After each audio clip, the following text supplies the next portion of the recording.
Oi, gente, tudo bem com vocês? Espero que sim. Bom, dando continuidade ao assunto, sobre a independência do Brasil, hoje nós vamos ver a independência realmente como ela aconteceu. Tudo bem? Bom, quando falamos em independência do Brasil, de imediato nos vem à mente o desfile do 7 de setembro, em que as escolas se apresentam. Mas será que realmente foi tudo muito bom, tudo muito bonito? Será que realmente esse dia mostra alguma cidadania brasileira? Será que esse dia realmente o fato em si valorizou os brasileiros? É isso que nós vamos ver. A independência do Brasil, comemorada em 7 de setembro, foi um dos acontecimentos que mudou os rumos da nossa nação. Por que mudou os rumos da nossa nação? Bom, porque o Brasil, deixa de ser uma extensão de Portugal e passa a ser uma nação independente, passa a ser um país independente, certo? Então, por isso que o 7 de setembro mudou aí os rumos da história do Brasil. Vários eventos desencadearam a necessidade de ficar independente de Portugal. Portanto, é necessário, e muito importante que nós possamos entender a história desde o começo. Qual seria o começo? Bom, primeiro nós já temos aqueles movimentos, tanto a Conjuração Mineira quanto a Baiana, que entre um dos seus objetivos era a independência. Já se cogitava aí até transformar o Brasil em uma república, mas isso vai se dar um pouco mais na frente. Mas um dos fatos, digamos assim, que mais fortaleceram essa ideia de independência do Brasil foi justamente quando a família real chega ao nosso país. Isso nós vimos no conteúdo anterior, mas vamos só dar uma revisada rápida. Bom, com a chegada da família real ao Brasil, começa a se delinear uma nova condição econômica, pois em 1808, com a abertura dos portos, o Brasil deixava de ser colônia, atendendo assim aos interesses da elite agrária brasileira. Apesar de ainda ser o momento inicial da história, esse episódio marca a política de Dom João VI no Brasil. É considerada a primeira medida formal em direção à independência do país. Então, só recapitulando, Quando a família real chega ao Brasil, o que é que vai acontecer? O Brasil é levado à condição de Reino Unido a Portugal. Portanto, o Brasil não é somente uma simples colônia mais, mas ele é Reino Unido a Portugal. É uma extensão do reino português.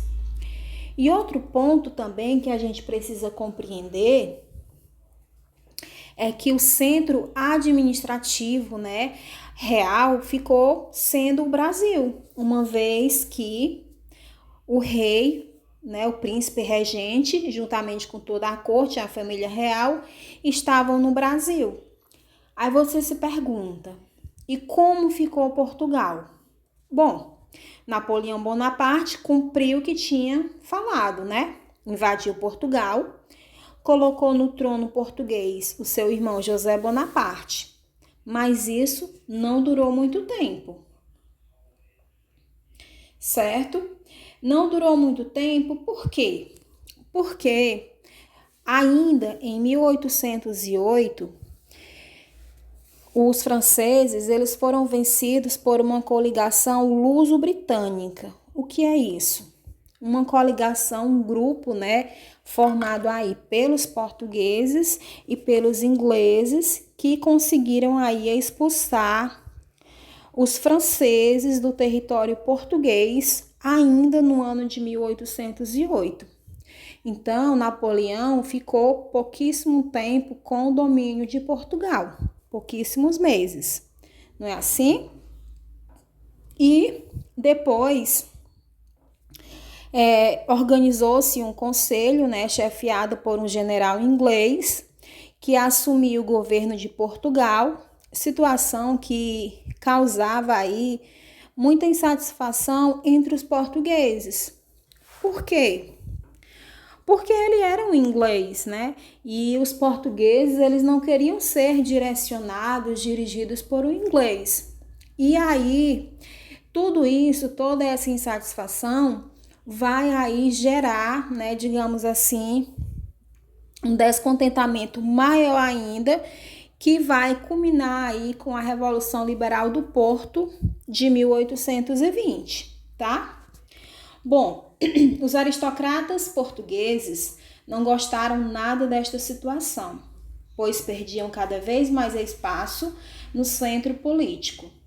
Assim, passam a aumentar um movimento de mudança que culminou em uma revolução constitucionalista em Portugal. Essa revolução constitucionalista é quando eles desejam que seja escrita uma constituição para o país e, claro, né, o rei, ele deixa de ter poderes absolutistas, porque ele vai ser guiado por uma constituição.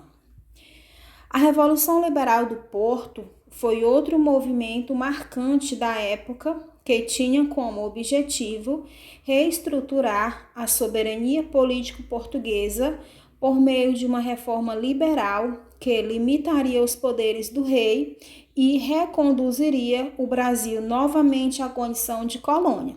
Então, essa Revolução do Porto, ela tinha como seus principais objetivos reconduzir Dom João VI ao trono português e, claro, né, como não podia deixar de ser, desejavam também que o Brasil voltasse a ser colônia. Não toda aquela evolução, né, que o Brasil vai se tornar Reino Unido a Portugal, eles queriam retroceder. E isso também vai causar muita insatisfação aqui no nosso país.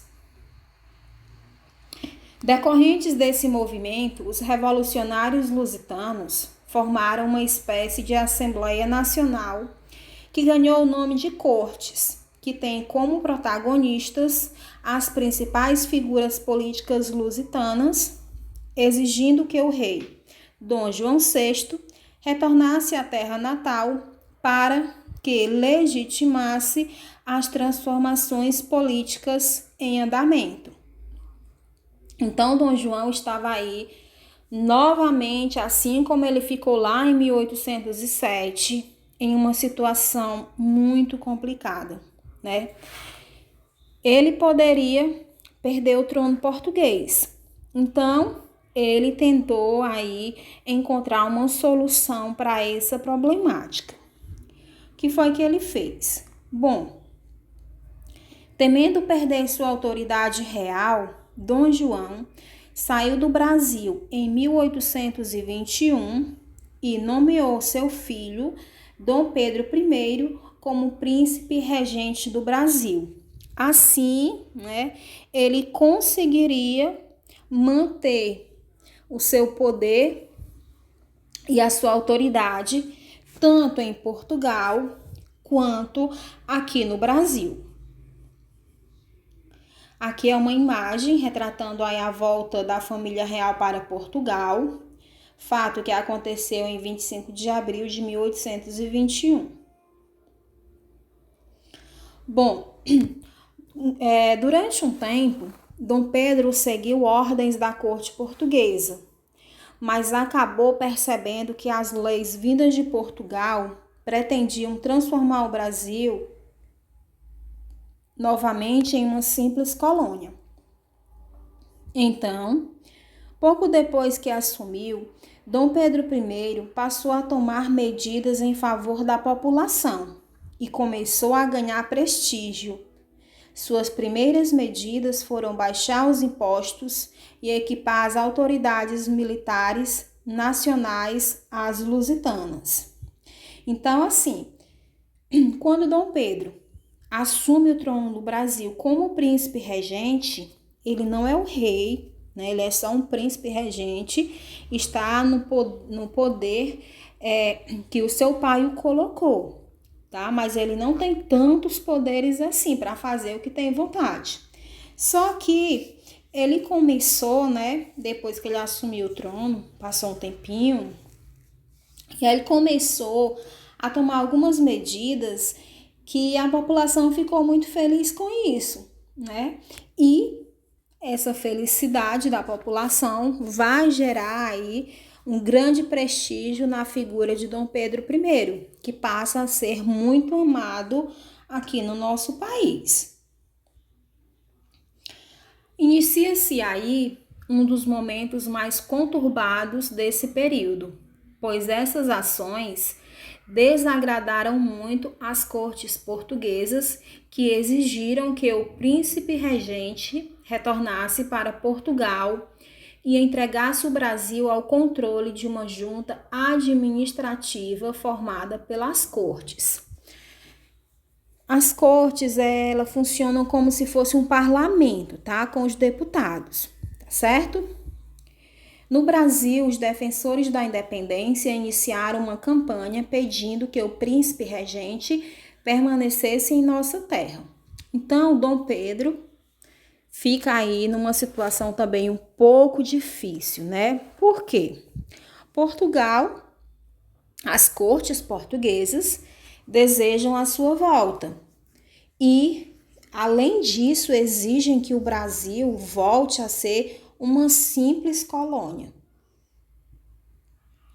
No entanto, aqui no Brasil, nós vamos ter muitas pessoas que vão estar defendendo a independência, principalmente, claro, a aristocracia rural, os poderosos, né? O pessoal que tinha dinheiro. Porque se o Brasil se tornasse um país independente, possivelmente, né, os seus recursos financeiros iriam aumentar muito mais, porque não teria o controle de um outro país sobre o nosso. A pressão portuguesa despertou a elite econômica brasileira para o risco de um novo domínio e o retorno ao estado de colônia. Assim, os grandes fazendeiros e comerciantes passaram a defender a ascensão política de Dom Pedro I e incentivá-lo a ser líder da independência brasileira. Então, é o que eu já disse, né, que a elite econômica, né, que eram os grandes produtores rurais, a aristocracia rural, principalmente do centro-sul do Brasil, começaram a incentivar Dom Pedro a lutar pela independência do Brasil. No final de 1821, quando as pressões das cortes atingiram seu auge, os defensores da independência organizaram um grande abaixo-assinado solicitando a permanência de Dom Pedro no Brasil, tá?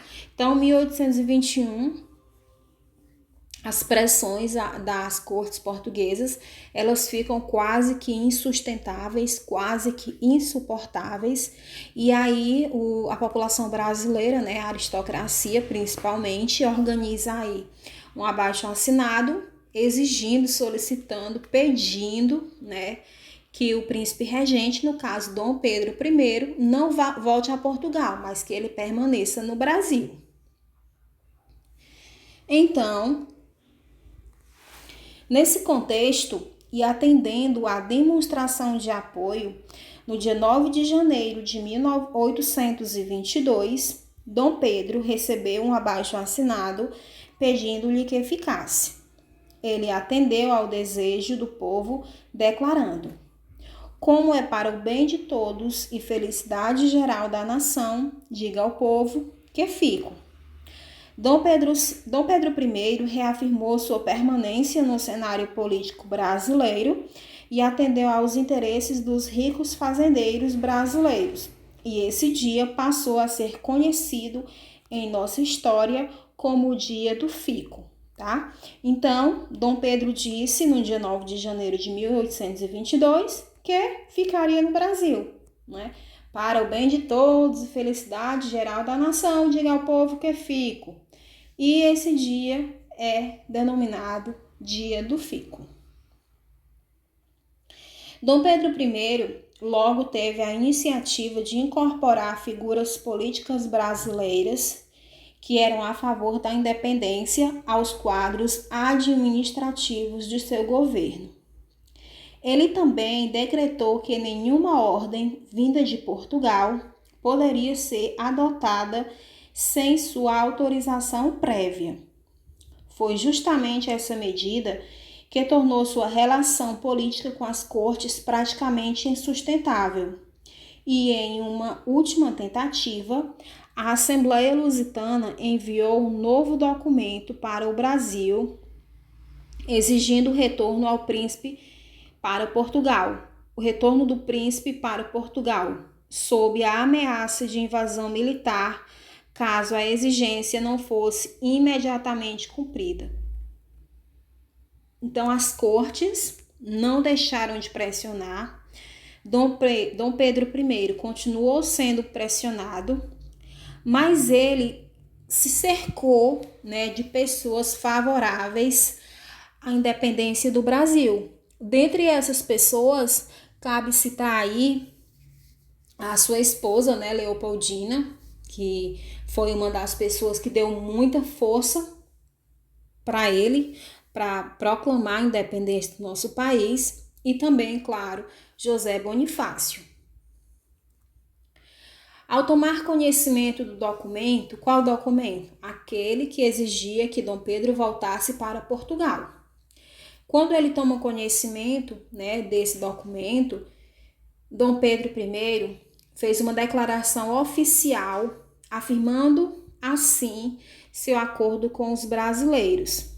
Declarou a independência do país no dia 7 de setembro de 1822, às margens do rio Ipiranga, em São Paulo, né?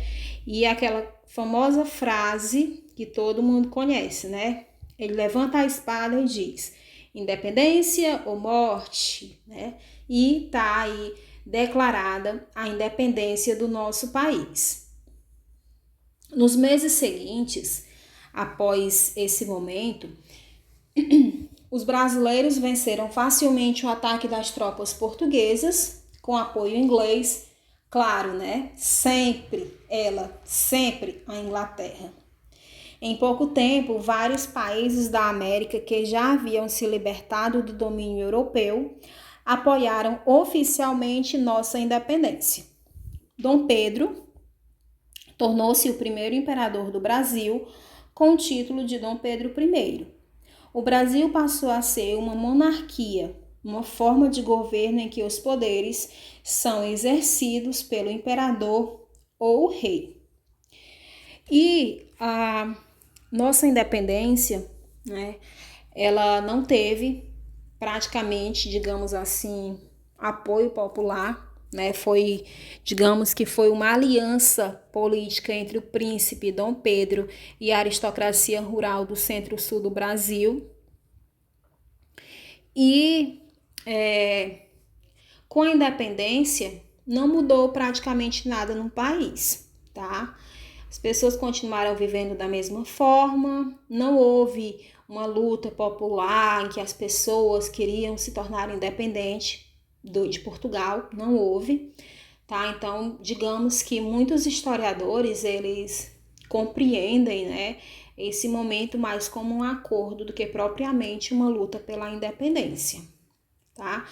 Situação política das pessoas, situação econômica das pessoas permaneceu a mesma coisa, escravidão permaneceu.